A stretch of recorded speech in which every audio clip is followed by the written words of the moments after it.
लेखक व प्रेरणादायी वक्ते श्री दत्तात्रय वारकड यांनी संत ज्ञानेश्वर माऊलींच्या कार्याचा सखोल वेध घेतला। आपल्या व्याख्यानात त्यांनी ज्ञानेश्वरी व अमृतानुभव हे केवळ धार्मिक ग्रंथ नसून संपूर्ण मानवजातीसाठी जीवनाचे मार्गदर्शक असल्याचे सांगितले। माऊलींनी भक्ती आणि ज्ञान यांचा सुंदर संगम घडवून आणत समाजात समता, बंधुता आणि प्रेमाचा संदेश दिला, हे त्यांनी अधोरेखित केले।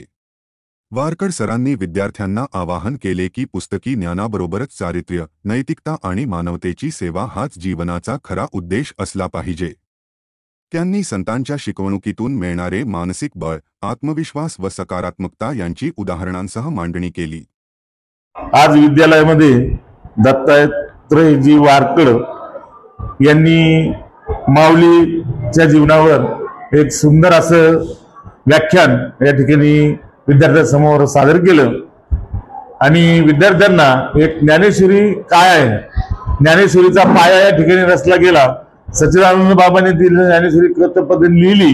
या सर्व गोष्टींचं विवेचन अत्यंत सुंदर आणि साध्या सोप्या भाषेमध्ये त्यांनी या ठिकाणी केलं। निश्चितच मुलांना त्याचा भविष्यामध्ये फायदा होईल आणि मुलांनी ते ज्ञान एक मन लावून एकाग्र चित्ताने त्या ठिकाणी जाणून घेतलं आणि ज्ञानोदय हे विद्यालयच ज्ञानेश्वराच्या पावनभूमीमध्ये त्यांच्याच नावाने या ठिकाणी स्थापन झालेलं आहे आणि जवळजवळ 1950 साली स्थापन झालेलं हे विद्यालय ज्ञानेश्वराच्या किंवा ज्ञानेश्वरांच्या पावनभूमीमध्ये ज्ञानदानाचं कार्य या ठिकाणी अहोरात्र करत आहे आणि अशी व्याख्यान या ठिकाणी आम्ही वेळोवेळी आयोजित करत असतो। तर आज आमच्या विद्यालयामध्ये ज्ञानोदय इंग्लिश स्कूल नेवासा आणि सुंदरबाई गांधी कन्या विद्यालय नेवासा या दोन्ही विद्यालयाच्या संयुक्त विद्यमानं वरकड साहेबांनी या ठिकाणी अत्यंत साध्या सोप्या भाषेमध्ये या ठिकाणी विद्यार्थ्यांना प्रबोधन केलं, मार्गदर्शन केलं। त्याबद्दल दोन्ही विद्यालयाच्या वतीनं मी त्यांचे हार्दिक आभार मानतो, त्यांना धन्यवाद देतो। तर संत ज्ञानेश्वर माऊली आणि त्यांचे भावंडे यांचे जीवन प्रवास जो काय आहे तो अंगावर शहारे उत्पन्न करणारा आहे। समाजाच्या विरुद्ध समाजाच्या प्रवाहाच्या विरुद्ध त्यांनी जीवन जगलं, परंतु संत ज्ञानेश्वर माऊलींनी कधी तक्रार केली नाही, समाजाच्या विरुद्ध काही ते बोललेले नाही। कारण त्यांना माहिती होतं 13व्या शतकातील परिस्थिती अशी होती की जर आपण जातीभेद, धर्मभेद, हा वर्णभेद ही व्यवस्था समाजामध्ये रुजलेली होती। अज्ञान, अंधश्रद्धा, दारिद्र्यता याने समाज विळख्यामध्ये अडकलेला होता। या विळख्यातून अडकलेल्या समाजाला बाहेर कसं काढायचं, या अज्ञानातून बाहेर कसं काढायचं। आज हा जो काही समाज असा वागतो आहे, जातीभेद करतो आहे, धर्मभेद करत आहे, तो कशामुळे करत आहे याचं मूळ कारण होतं ते अज्ञान। आणि म्हणून संत ज्ञानेश्वर माऊलींनी अज्ञान या विषयावरती आपला प्रकाश झोत टाकला, आपले ज्ञान समर्पित केले आणि या विश्वाला उलटवून टाकले आणि समाजाला उपकारच करून ठेवले। ज्या समाजाने संत ज्ञानेश्वर माऊली, त्यांचे सर्व परिवार, सर्व भावंडे यांना द्वेषाची वागणूक दिली, समाजाने त्यांना वाईट टाकले, तरी सुद्धा त्या समाजाच्या प्रती या माऊलींनी त्यांच्यावर अनंत उपकार करून ठेवलेले आहेत। आणि तिथे हे संतांचं जे ज्ञान आहे हे महान जे होऊन गेले ते त्यांच्या कार्यकर्तृत्वाने होऊन गेलेले आहे। संत ज्ञानेश्वरींनी जगाला काय संदेश दिला, मनुष्य हा कुठे जन्माला आलेला आहे, तो त्याच्या जन्माने श्रेष्ठ होत नाही, तर तो त्याच्या कर्तृत्वाने श्रेष्ठ होत असतो। म्हणून सत्कर्म केले पाहिजे, हा मोलाचा संदेश माऊलींनी दिलेला आहे। आई आणि वडील यांच्याविषयी थोडक्यात माहिती घेऊया। संत ज्ञानेश्वर महाराजांचे वडील यांचं नाव श्री विठ्ठलपंत कुलकर्णी, आईचं नाव सौ रुक्मिणीबाई कुलकर्णी। पांडुरंग परमात्मा पंढरपूरचे विठ्ठल आणि रुक्मिणी, आणि हे विठ्ठल रुक्मिणी एक नावाचा योगायोग आहे, हे महत्वाचं ध्यानात घ्या, नावांचा योगायोग आहे। संभाजीनगर जिल्ह्यातील पैठण तालुक्यातील आपेगाव, या आपेगावमध्ये हे विठ्ठलपंत कुलकर्णी राहत असायचे। हे अत्यंत नम्र होते, सेवाभावी होते, सदाचारी होते।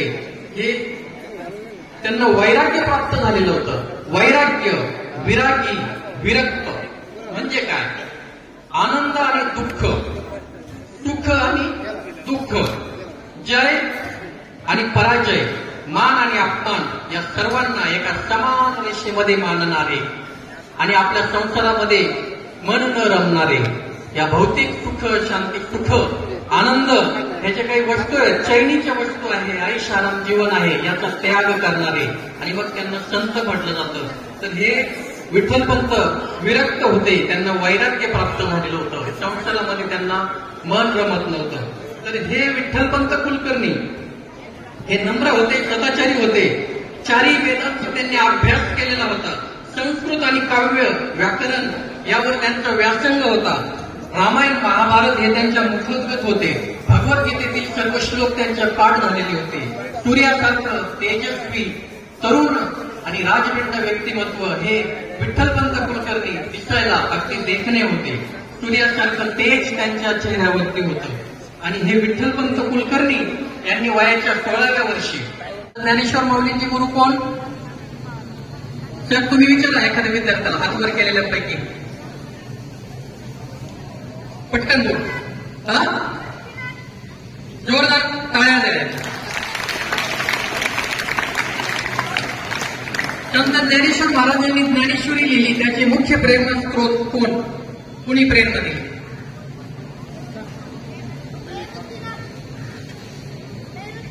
जोरदार टाळ्या. संत ज्ञानेश्वर माऊलींच्या वडिलांचे नाव काय होते?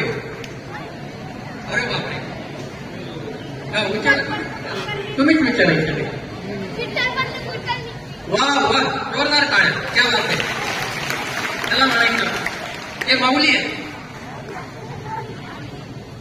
आईचं नाव काय? अरे वा, व्हेरी गुड.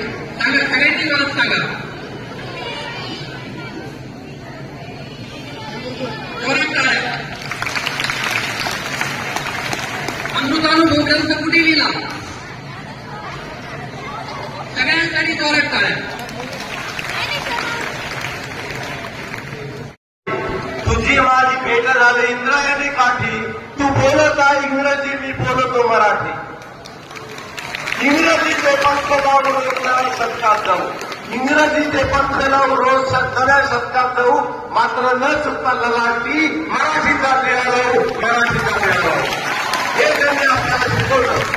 संत श्रेष्ठ ज्ञानेश्वर महाराजांवर आजचे व्याख्यान दत्तात्रय वारकर साहेब त्यांनी अतिशय सुसरळ व्याख्यान दिलं. ध्वनी विद्यालयाचे प्राचार्य आमचे रावसाहेब चौधरी सर, नारद इंग्लिश स्कूलचे प्राचार्य, सुंदरबाई कन्या विद्यालयाच्या प्राचार्य आचार्य भारती मॅडम, पर्यवेक्षिका दिघे मॅडम, सर्व शिक्षक बंधू, सन्मानच्या वतीने सर आपले अतिशय हार्दिक आभार. आणि मी आपल्याला विनंती करतो की सर्वप्रथम आपण मौलिक प्रतिमेचं पूजन करायचं. आदरणीय दत्तात्रय वारकर साहेब आणि स्टेजवरील सर्व मान्यवरांनी संत ज्ञानेश्वर माऊलींच्या प्रतिमेचं पूजन करायचं.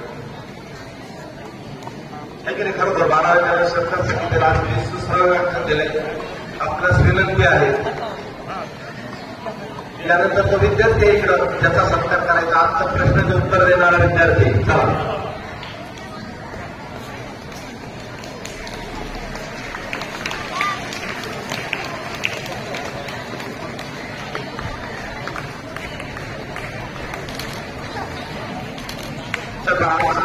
उत्तर देणार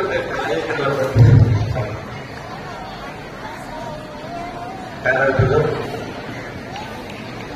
स्वयं जबाबदारीचं साहित्य जोरदार काय आजचं त्यांनी क्वेश्चनचं उत्तर दिलं होतं. आजच्या व्याख्यानात जास्त आपण त्याला पुस्तक दिली मान्यवर प्राचार्य वगैरे सर वारकर सर तुम्ही सरकार करा. आजच्या प्रश्नाचं उत्तर दिलं जोरदार करण्यासाठी की नाही. आपला प्रश्न होता की रशियाच्या राजधानीचं नाव काय? मॉस्को आहे की नाही. त्यांनी जोरदार सांगितलं. त्यानंतर आलेल्या व्याख्यानाचा आपण सन्मान करत आहोत. आदरणीय ज्ञानोदय विद्यालयाचे प्राचार्य श्री रावसाहेब चौधरी सर यांना मी विनंती करतो की त्यांनी आजची जी व्याख्याती होती दत्तात्रय वारकर सर यांचा सन्मान करायचा. भारतीय संस्कृतीची अतिथी आहे की नाही, आलेल्या पाहुण्यांचं स्वागत करायचं. हीच आपली भारतीय संस्कृती आहे. परत एकदा जोरदार टाळ्या त्यांच्यासाठी.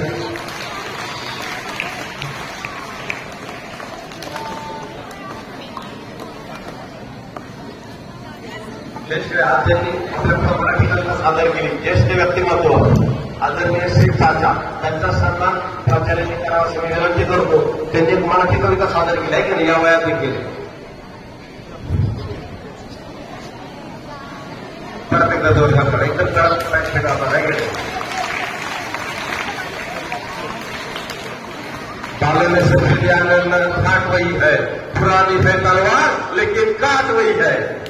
जोरदार असेल धन्यवाद. मित्र